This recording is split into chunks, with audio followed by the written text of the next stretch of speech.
"You are my daughter. You will do as I command, and you will marry Loras Tyrell and put an end to the vile rumors about you once and for all." Tywin Lannister roars this at Cersei Lannister in Season 3, Episode 4, seated in the dominating chair of the Hand of the King. He's not asking her. He's not consulting her. He is stripping her of every title she thinks she holds. He thinks he is securing the future of House Lannister, fixing a political problem with a strategic alliance, reminding his children of their duty to the family name.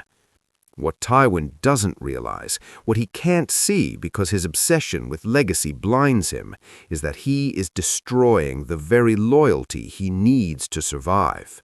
He is turning his daughter into an enemy, and he is about to create the monster that will eventually burn King's Landing to the ground. Because Cersei has always believed she is the true heir, the son he never had. But in the show, Tywin is still portrayed as cool and rational. The truth is, HBO protected him. They scrubbed away his darkest sins to make him likable. In the books, Tywin isn't just a strict father. He is a sadistic monster who ordered gang rapes, committed war crimes that would make Ramsay Bolton blush, and lived a life of sickening hypocrisy that the show completely ignored.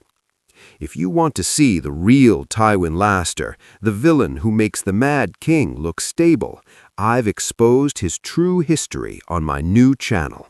It's dark, it's disturbing, and it changes everything.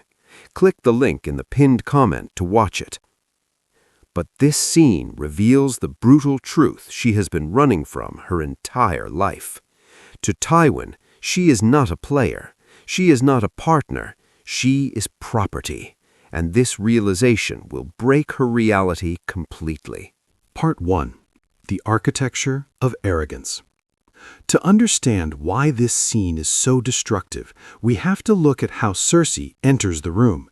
She doesn't walk in like a daughter. She walks in like a queen. She is smiling. She is comfortable. She is radiant with arrogance.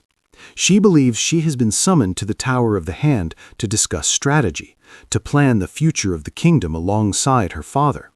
She looks at Tyrion, who is sitting awkwardly in the corner, and she sneers. "You must be important," she says, "to be summoned to the Tower of the Hand." This is crucial. Cersei believes there is a hierarchy in this room. Tywin at the top, Cersei at his right hand, and Tyrion at the bottom. The mistake, the embarrassment, the monster. She feels safe because she believes she is part of the us. She believes she and Tywin are the adults in the room, dealing with the unruly child that is Tyrion. She laughs when Tywin tells Tyrion he will marry Sansa Stark. She revels in her brother's misery. She enjoys watching him squirm. She thinks she is the spectator at an execution. But Tywin Lannister does not have spectators. He only has tools. He lets her laugh. He lets her feel superior. He lets her build her tower of pride as high as possible. And then, with 2 words, he kicks the foundation out from under her. Part 2. The Pivot. And you. The silence that follows those 2 words is heavier than any scream in the show. Watch Cersei's face. The smile doesn't just fade, it shatters. The camera lingers on her micro-expressions. First confusion, then denial, then horror. "Me?" she asks. She genuinely cannot compute what is happening. It's a cognitive break. Because in her mind, she is the Queen Regent. She is the mother of the king. She is untouchable. But Tywin doesn't see a queen. He sees a loose end. "You will marry Sir Loras Tyrell." He says it with the same casual indifference as ordering dinner. He isn't discussing a marriage. He is discussing a business transaction. Cersei tries to fight back with the only weapon she has left, her title. "I am the Queen Regent," she protests. She stands up. She tries to make herself physically larger. She tries to assert authority. But authority is a trick. As Varys said, power resides where men believe it resides. And in this room, power resides entirely in Tywin Lannister. He doesn't stand up. He doesn't need to. He remains seated, scribbling on a piece of paper, barely looking at her. By refusing to stand, he is telling her, "You are not a threat to me. You are not my equal. You are a child throwing a tantrum." He dismantles her Queen Regent defense with a brutal reminder of her biological reality. Part 3, The Breeding Mare. "You are my daughter." When Tywin says this, he isn't claiming her with love. He is claiming her as an asset. And then he delivers the line that destroys her soul. "You are still fertile. You need to breed." This is the moment Cersei Lannister dies and the Mad Queen begins to be born. Think about who Cersei is. She is a woman who has spent her entire life resenting the limitations placed on her gender. She told Sansa, "I should have been born a man. I'd have thrown you from the tower." She believes she is smarter than Jaime, ruthless as Tywin, stronger than Robert. She bases her entire self-worth on her intelligence and her power. And in one sentence, Tywin reduces her entire existence to her reproductive organs. He tells her that her mind doesn't matter, her schemes don't matter, her Game of Thrones doesn't matter. Her only value to House Lannister is her womb. She is a brood mare to be sold to Highgarden to secure a food supply. It is a dehumanization so complete, so utter, that it leaves her speechless. She looks at her father, the man she has idolized, the man she has tried to emulate, and she realizes he doesn't respect her. He doesn't even see her. Part 4, The Mirror in the Monster. There is a brilliant, subtle detail in the acting here. When Cersei realizes she is trapped, who does she look at? She looks at Tyrion. Moments ago, she was mocking him. She was laughing at him. She looked at him with disgust. But now, she looks at him with desperation. Why? Because she realizes they are in the exact same boat. Tywin has just equated them, the beautiful queen and the twisted imp. In Tywin's ledger, they are identical entries. Both are disappointments. Both are tools. Both are pawns to be moved across the map of Westeros. For Cersei, this is the ultimate insult. She has spent her life believing she is superior to Tyrion, that she is the true Lannister. But this scene holds up a mirror. Tywin looks at Tyrion and sees a way to get the North, via Sansa. Tywin looks at Cersei and sees a way to get the Reach, via Loras. They are just currency. And the look Cersei gives Tyrion isn't hate anymore. It's shared trauma.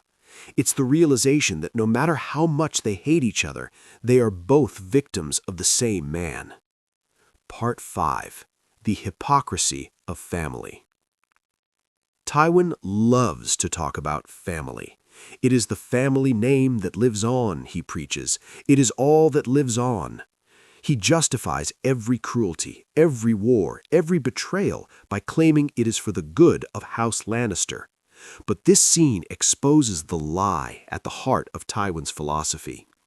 He doesn't care about the people in his family. He cares about the idea of the family. He is willing to break his children to save his legacy. He is willing to sell his daughter like cattle and enslave his son to a marriage he doesn't want, all to secure a temporary political advantage. And this is his fatal flaw. This is the mistake that eventually kills him. He assumes that because they are Lannisters, they will obey. He assumes that because he is their father, he owns them. He fails to calculate the human cost of his strategy. He fails to see that by humiliating Cersei, he isn't controlling her, he is radicalizing her. He is teaching her that love is weakness, that family is a lie, that the only thing that matters is raw, brutal power. And Cersei is a very good student. Part 6. The Education of a Monster. Most characters in Game of Thrones evolve through trauma. Sansa Stark was abused, so she learned to be observant. She learned that silence is a shield. She became a diplomat. Arya Stark was hunted, so she learned to be lethal. She became a warrior. But what did Cersei Lannister learn from this scene? She learned the wrong lesson. She didn't sit there thinking, my father is cruel and this system is broken. She sat there thinking, I am weak because I am not the one giving the orders. She internalized Tywin's brutality. She decided that the only difference between her and her father was the power to inflict pain. She walked out of that room with a vow, I will never let anyone speak to me like that again. And she kept that vow, but the price was her humanity. This scene is the psychological origin of the Mad Queen. When she blows up the Sept of Baelor in Season 6, she isn't just killing the High Sparrow. She isn't just killing Margaery Tyrell. She is killing the ghost of Tywin Lannister. She is standing on her balcony, drinking wine, watching her enemies burn and screaming internally at her dead father. Look at me now. You thought I was just a breeding mare? You thought I was just a brood mare to be sold? I am the god of fire. She destroys the alliances he built. She destroys the reputation he protected. She destroys the city he saved. She burns it all down just to prove she is not a pawn. But the tragedy is, by trying to be Tywin, she becomes something far worse. Tywin was evil, but he was rational. Cersei becomes chaotic. She mistakes cruelty for strength. She mistakes fear for respect. And that confusion starts right here, in this chair, under the withering gaze of a father who refused to see her worth. Part 7. The Illusion of Competence. There is another layer to this scene that makes it critical for understanding Cersei's failure in later seasons. It exposes that her political genius is a delusion. Throughout the series, Cersei tells everyone, Tyrion, Jaime, Sansa, that she is a master player. I am Tywin with teats, she once told Jaime in the books. But in this scene, we see the reality. When faced with a true master player, Tywin, she crumbles. She has no counter-arguments. She has no leverage. She has no plan B. All she has is, I am the Queen Regent. She relies on titles, not talent. Tywin sees right through this. He knows that Cersei is not as smart as she thinks she is.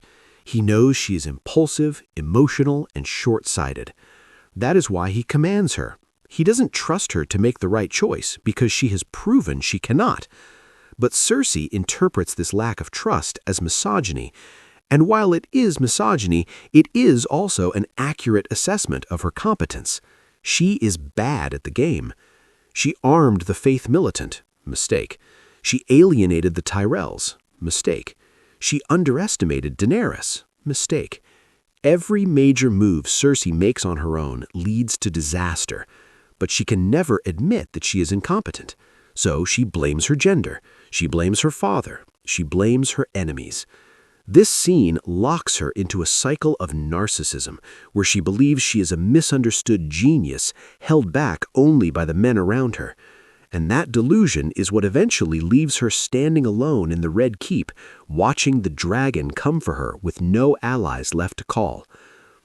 Part 8. The Final Irony. The ultimate irony of this scene lies in the outcome of Tywin's command. You will marry Sir Loras Tyrell. Did she? No. Tywin died before he could force it. Tyrion killed him. You will put an end to the vile rumors. Did she? No. The rumors got worse. She was forced to do a walk of atonement. The entire city saw her shame. You will do as I command. In the end, Tywin commanded nothing. He died on a toilet, killed by the son he hated, leaving the daughter he controlled to destroy his legacy.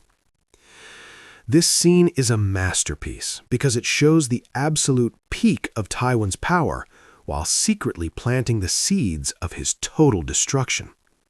He pushed his children too far. He treated Tyrion like a monster, so Tyrion became a kinslayer. He treated Cersei like a pawn, so Cersei became a tyrant. He thought he was building a dynasty that would last 1,000 years. Instead, he was building the bomb that would blow it all up. And he lit the fuse right here in the Tower of the Hand, when he looked at his daughter and saw nothing but a horse to be traded. Part 9. The Deafening Silence. There is one more character in this scene that we haven't discussed. Not Tywin, not Cersei, not Tyrion. The silence. When Tywin obliterates his daughter's identity, look at who comes to her defense. No one. Tyrion is sitting right there. He has just been forced into a marriage he doesn't want. He knows exactly how it feels to be a pawn in Tywin's game. But does he speak up for Cersei? Does he say, "Father, this is too far"? No. He stays silent. Why? Because Cersei has spent her entire life alienating the only person who could have been her ally. If Cersei had been a sister to Tyrion, a real sister, they could have presented a united front, 2 lions against the old lion. Together, they are the smartest people in Westeros. Together, they could have outmaneuvered Tywin. But because she has spent years tormenting him, mocking him, and wishing him dead, she is completely alone when the hammer falls. Tyrion's silence isn't just fear of Tywin, it is indifference to Cersei. He watches her humiliation and he thinks, "Welcome to my world, sister." This creates a vacuum of support that drives Cersei mad. She realizes that she has no friends, no allies. Even her twin brother Jaime isn't there to save her. She is surrounded by family, yet she is in solitary confinement. Part 10. The Shadow of the Rose. To fully appreciate the brutality of Tywin's parenting in this scene, we have to compare it to his rival, Olenna Tyrell. Cersei hates Margaery Tyrell. She calls her the younger, more beautiful queen. She schemes to destroy her. But why is Margaery successful where Cersei fails? Because of how they are parented. Olenna Tyrell teaches Margaery. She guides her. She empowers her. When Olenna speaks to Margaery, she asks questions. What do you think? How would you handle this? Olenna treats Margaery like a successor, like a future matriarch. She builds Margaery's confidence so that Margaery can manipulate Joffrey, Tommen, and the entire court. Tywin does the opposite. He breaks Cersei. He insults her. He suppresses her. He treats her like a rival that needs to be crushed, not a successor that needs to be groomed. If Tywin had handled Cersei the way Olenna handled Margaery, Cersei could have been the greatest ruler Westeros had ever seen. She has the ferocity, she has the will, but Tywin crushed the competence out of her. He created a woman who is so desperate for validation that she makes reckless, stupid mistakes just to prove she has power. Margaery acts with quiet confidence because she knows her family supports her. Cersei acts with loud, explosive violence because she knows her family views her as a breeding mare. This scene highlights the tragedy of wasted potential. Cersei isn't just a villain by nature, she is a villain by design. Designed by a father who didn't know how to love a daughter.